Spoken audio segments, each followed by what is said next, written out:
जय श्री कृष्ण। राधे राधे दोस्तों, स्वागत है आपका अपने चैनल पर। आज हम लेकर आए हैं आपके लिए देवशयनी एकादशी व्रत की कथा, पूजा विधि और महत्व। तो प्रेम से बोलो विष्णु भगवान की जय हो। देवशयनी एकादशी से भगवान श्री लक्ष्मी नारायण 4 माह के लिए शयन करते हैं। 4 माह बाद कार्तिक मास के शुक्ल पक्ष की एकादशी के दिन भगवान का पुनः जागरण होता है।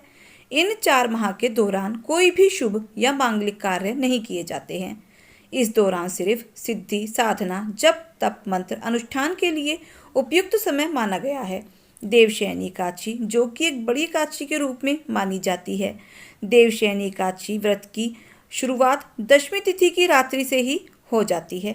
दशमी तिथि की रात्रि के भोजन में नमक का प्रयोग नहीं करना चाहिए। अगले दिन प्रातःकाल उठकर दैनिक कार्यों से निवृत्त होकर व्रत का संकल्प करना चाहिए। आपको प्रातःकाल शीघ्र उठकर शुद्ध वस्त्र धारण करके लक्ष्मी नारायण श्री हरि जी का विशेष पूजन अर्चना करनी चाहिए। भगवान विष्णु की प्रतिमा को आसन पर आसीन करके उनका षोडशोपचार सहित पूजन करना चाहिए। पंचामृत से स्नान करवाकर तत्पश्चात भगवान को धूप दीप नैवेद्य पुष्प आदि से पूजा करनी चाहिए। भगवान पुष्प आदि से पूजा करनी चाहिए। भगवान को समस्त पूजन सामग्री, फूल, फल, मेवे तथा मिठाई अर्पित करने के बाद विष्णु मंत्र द्वारा स्तुति भी करनी चाहिए।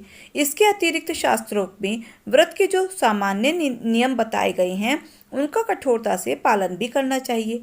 आषाढ़ मास की शुक्ल पक्ष की एकादशी को देवशयनी, हरि एकादशी, हरि शयनी एकादशी भी कहते हैं। यह एकादशी महान पुण्य को देने वाली है, स्वर्ग तथा मोक्ष को देने वाली है। ऐसा माना जाता है कि जो व्यक्ति देवशयनी एकादशी का व्रत करते हैं या इस दिन पूजन अर्चन दान पुण्य करते हैं, उन्हें अक्षय अनंत पुण्य की फल की प्राप्ति होती है। उसके जन्म जन्मांतर के पाप नष्ट हो जाते हैं और वह सारे पुण्य में परिवर्तित हो जाते हैं। आप भी देवशयनी एकादशी का व्रत अवश्य करें। एकादशी की तिथि के दिन अन्न खाना वर्जित माना गया है। इस दिन फल या फलाहार वस्तुओं का सेवन करना श्रेष्ठ माना जाता है। देवशयनी एकादशी या कोई अन्य एकादशी के दिन खास बात ध्यान रखने योग्य यह है कि आप चावल का प्रयोग बिल्कुल भी ना करें। एकादशी के दिन घर में चावल बनाना नहीं चाहिए और खाने भी नहीं चाहिए। इसलिए चावल से बनी किसी भी वस्तु का प्रयोग एकादशी की तिथि के दिन घर में नहीं करना चाहिए। आप इस दिन फलाहार करके भगवान का व्रत करें और नारायण भगवान का विशेष पूजन अर्चन करें। भगवान नारायण इस दिन विश्राम करने के लिए क्षीर सागर में जाएंगे। तो अब आइए श्रवण करते हैं देवशयनी एकादशी की व्रत कथा। धर्मराज युधिष्ठिर ने कहा, हे केशव, आषाढ़ शुक्ल एकादशी का क्या नाम है? इस व्रत के करने की विधि क्या है और किस देवता का पूजन किया जाता है? श्री कृष्ण कहने लगे कि हे युधिष्ठिर, जिस कथा को ब्रह्मा जी ने नारद जी से कहा था वही मैं तुमसे भी कहता हूँ। एक बार देव ऋषि नारद जी ने ब्रह्मा जी से इस एकादशी के विषय में जानने की उत्सुकता प्रकट की। तब ब्रह्मा जी ने उन्हें बताया, सतयुग में मानधाता नामक एक चक्रवर्ती राजा सम्राट राज्य करते थे। उनके राज्य में प्रजा बहुत सुखी थी, किंतु भविष्य में क्या हो जाए यह कोई नहीं जानता था। अतः वे भी इस बात से अनभिज्ञ थे कि उनके राज्य में शीघ्र ही भयंकर अकाल पड़ने वाला है। उनके राज्य में पूरे 3 वर्ष तक वर्षा न होने के कारण भयंकर अकाल पड़ा। इस अकाल से चारों ओर त्राही त्राही मच गई। धर्म पक्ष के यज्ञ, हवन, पिंडदान, कथा, व्रत आदि में कमी होने लगी। जब मुसीबत पड़ी तो धार्मिक कार्यों में प्राणी की रुचि कहाँ रह जाती है। प्रजा ने राजा के पास जाकर अपनी वेदना की दुहाई दी। राजा तो इस स्थिति को लेकर पहले से ही दुखी थे। वे सोचने लगे कि आखिर मैंने ऐसा कौन सा पाप कर्म किया है जिसका दंड मुझे इस रूप में मिल रहा है। फिर इस कष्ट से मुक्ति पाने की कोई साधन करने का उद्देश्य से राजा सेना को लेकर जंगल की ओर चल दिए। वहां विचरण करते करते एक दिन वे ब्रह्मा जी के पुत्र अंगिरा ऋषि के आश्रम में पहुंचे और उन्हें साष्टांग प्रणाम किया। मुनिवर ने आशीर्वचन उपरांत कुशल क्षेम पूछा। फिर जंगल में विचरने व अपने आश्रम में आने का प्रयोजन जानना चाहा। तब राजा ने हाथ जोड़कर कहा, महात्मन, सभी प्रकार से धर्म का पालन करता हुआ भी मैं अपने राज्य में दुर्भिक्ष का दृश्य देख रहा हूँ। आखिर किस कारण से ऐसा हो रहा है? कृपया इसका समाधान करें। यह सुनकर महर्षि अंगिरा ने कहा, हे राजन, सब युगों से उत्तम यह सतयुग है। इसमें छोटे से पाप का भी बड़ा भयंकर दंड मिलता है। इसमें धर्म अपने चारों चरणों में व्याप्त रहता है।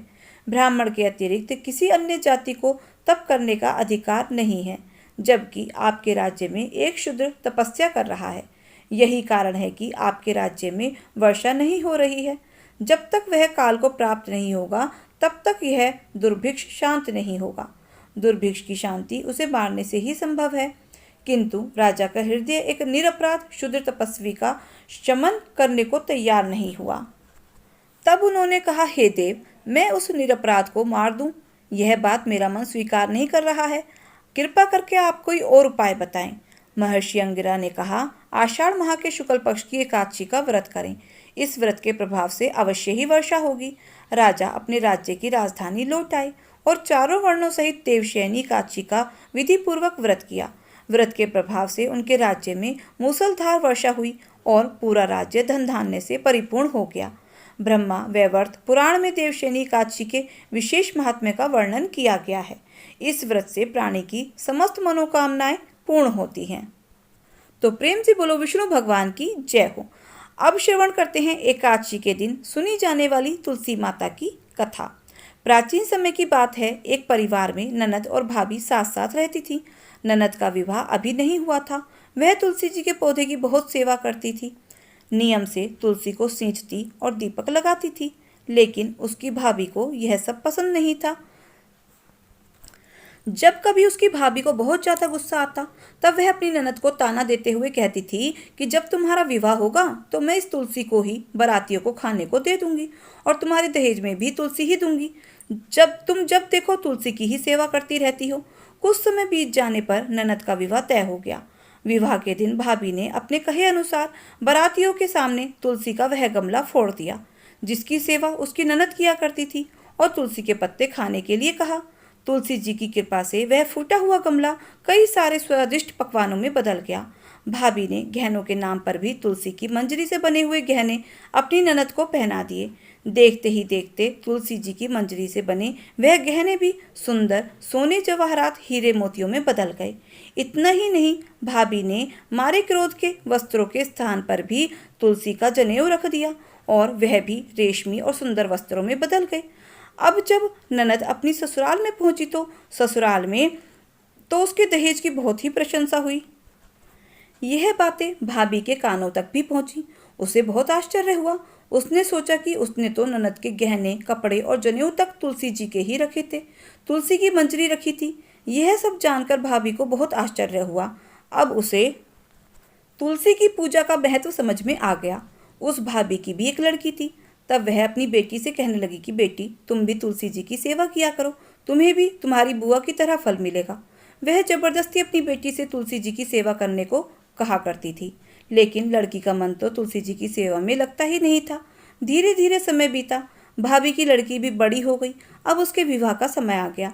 तब भाभी सोचने लगी, जैसा व्यवहार मैंने अपनी ननद के साथ किया था वैसे ही अब मैं अपनी बेटी के साथ भी करूँगी, तो यह भी गहनों से लद जाएगी और बारातियों को भी खाने में तरह तरह के पकवान मिलेंगे और ससुराल में भी इसे बहुत मान सम्मान मिलेगा।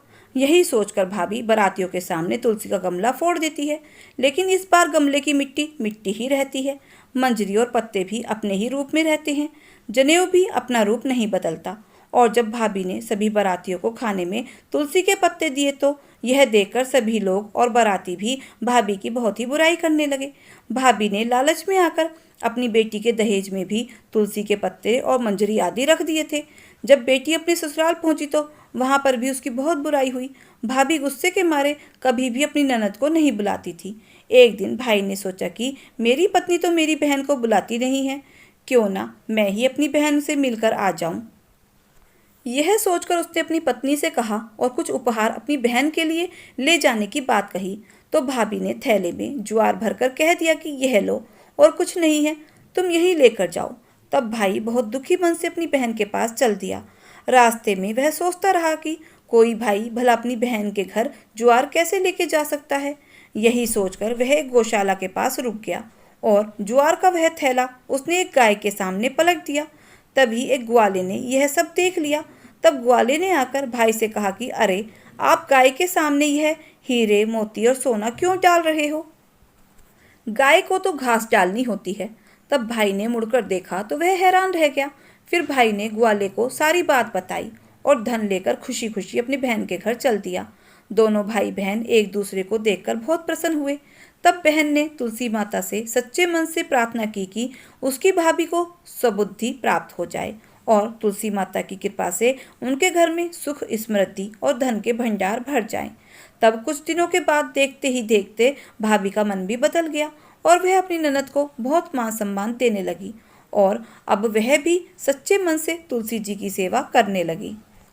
तुलसी माता की कृपा से उनके घर में भी सुख, समृद्धि के भंडार भर गए।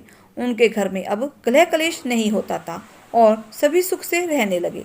तो प्रेम से एक समय की बात है, गांव में एक बहुत ही गरीब ब्राह्मण का परिवार रहता था और ब्राह्मणी गणेश जी की परम भक्त थी। गणेश भगवान की पूजा पाठ किया करती थी। एक दिन ब्राह्मणी गणेश भगवान जी से बोली, हे प्रभु, आज घर में कुछ भी नहीं है, मैं आपको भोग कैसे लगाऊं? तब भगवान गणेश बोले, हे मैया, तू चिंता मत कर, तू लक्ष्मी जी को न्योता कर आ। तब ब्राह्मणी बोली, लक्ष्मी जी कहाँ मिलेंगी और मैं लक्ष्मी जी को क्या खिलाऊंगी?